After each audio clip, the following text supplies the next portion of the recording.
Picture yourself stepping outside right now. The air feels normal. The ground feels solid. Nothing wants to eat you. Now imagine that same walk, but the year is 150 million years earlier.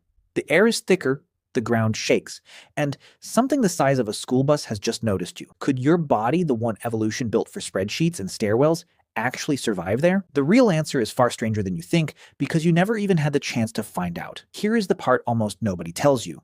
Humans and dinosaurs never met. Not once. Not for a single day. The last non-avian dinosaurs died out about 66 million years ago.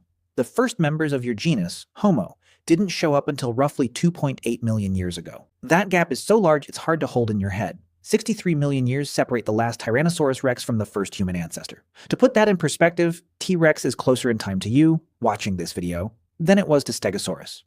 Dinosaurs had their own deep history, and we simply weren't invited. So the real question isn't whether ancient humans met dinosaurs. It's whether a human body, dropped into that world, could have lasted a single week. And that question turns out to be a brutal audit of everything your body assumes about the planet. Start with the air. Researchers studying ancient atmospheres, building on decades of work by geochemist Robert Berner, have modeled oxygen levels across Earth's history. During parts of the Mesozoic era, the age of the dinosaurs, oxygen levels dipped lower than they are today, sometimes down toward 15% compared to the 21% you're breathing right now. That sounds small. It isn't. Modern climbers start needing supplemental oxygen around 18%.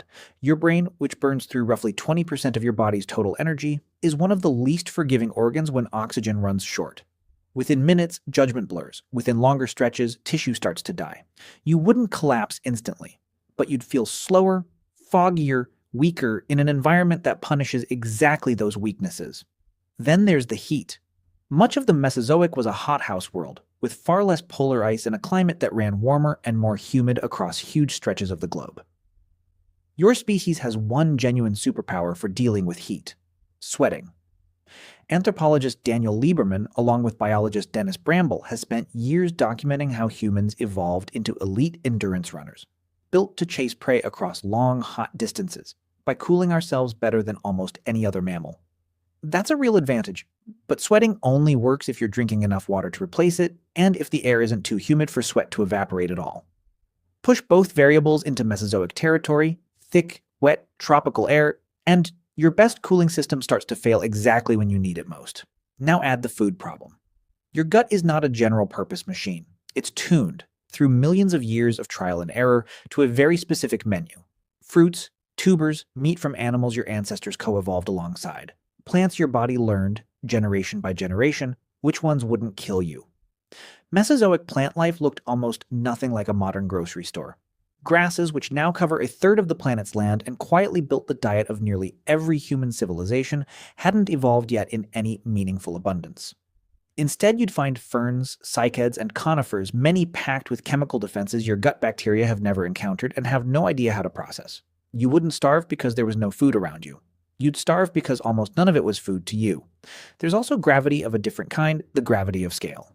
Mesozoic ecosystems ran on a completely different size logic than the one your body evolved for. Sauropods, the long-necked giants, could weigh as much as 10 elephants stacked together. Insects grew larger too. In a world where higher oxygen periods let dragonflies stretch wings nearly a meter across. Your body has no calibrated fear response for an insect the size of a hawk. Your instincts, tuned across a much smaller, much more recent world, would be reading the wrong scale for almost every threat around you, and that mismatch alone could cost you critical seconds. And then, of course, there's the part everyone actually wants to know. The predators. Here your instincts might actually help. A little. Humans evolved a deep, fast fear response to large animals, a trait some researchers, including psychologist Lynn Isbell, have linked to millions of years living alongside big predators and venomous threats. Isbell's snake detection theory argues that primate vision itself, our unusually sharp color perception, may have been shaped by the constant evolutionary pressure of spotting danger before danger spotted us. That wiring wouldn't disappear in the Mesozoic. If anything, it would fire harder than it ever has. But wiring only buys you a head start. It doesn't win the race. A human, even an elite endurance runner, tops out at speeds no faster than many mid-sized Mesozoic predators and far slower than the fastest ones. You have no claws worth mentioning, no natural armor, and skin that tears easily. What you do have is a brain built for tools, for throwing, for planning ambushes instead of surviving them. Give that brain time, materials, and a group of allies, and it becomes formidable. Drop it alone into unfamiliar terrain with no fire yet built and no shelter yet scouted, and it becomes something closer to a very confused, very edible mammal. Which brings up the quietest danger of all, one nobody puts in the movies. Disease. Every immune system on Earth is a running record of every threat its ancestors survived. Yours has spent millions of years learning to fight bacteria, parasites, and viruses that exist right now, in this century, on this version of the planet. Drop your immune system into a world with organisms it has zero evolutionary memory of, and you lose your invisible advantage before a single dinosaur ever gets close. Some of the deadliest threats in any unfamiliar ecosystem were never the big animals. They were the microscopic ones nobody was watching for. So add it up. Thinner air, wetter heat, alien food, predators built on a different physical scale, and an immune system running 50-million-year-old software. It isn't that ancient humans would have lost a single dramatic showdown with a Tyrannosaurus, it's that they would have been quietly worn down by 100 smaller mismatches, stacking up day after day, long before a single dramatic encounter even happened. There's one more piece worth sitting with, and it has nothing to do with claws or oxygen. It's isolation. Human survival has never really been an individual project.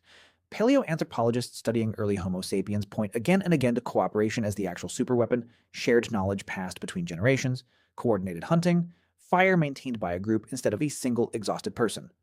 Drop one human into the Mesozoic, and you remove the one advantage that made this species dangerous in the first place. Not the spear. Not the brain, on its own. The network of other humans standing beside it, sharing what they'd already learned the hard way. And maybe that's the real twist hiding underneath this whole question. You already survived something almost as strange. Your ancestors made it through ice ages, droughts, volcanic winters, and population bottlenecks so severe that some researchers estimate the entire ancestral human population once shrank to just a few thousand individuals. You are not descended from the strongest humans, or the fastest, or the best armed. You're descended from the ones whose bodies happened to already fit the world they were born into. So picture that walk again. The thick air, the shaking ground, the thing the size of a school bus watching you. You were never meant to survive that world, and the honest reason isn't fear or fragility or bad luck, it's timing. Every version of you that exists today only exists because your ancestors' bodies matched their moment, era after era, right up until this one. The real answer was never about whether you could beat a dinosaur. It was about how completely, invisibly well your body already fits the world it was actually built for, the one you're standing in right now.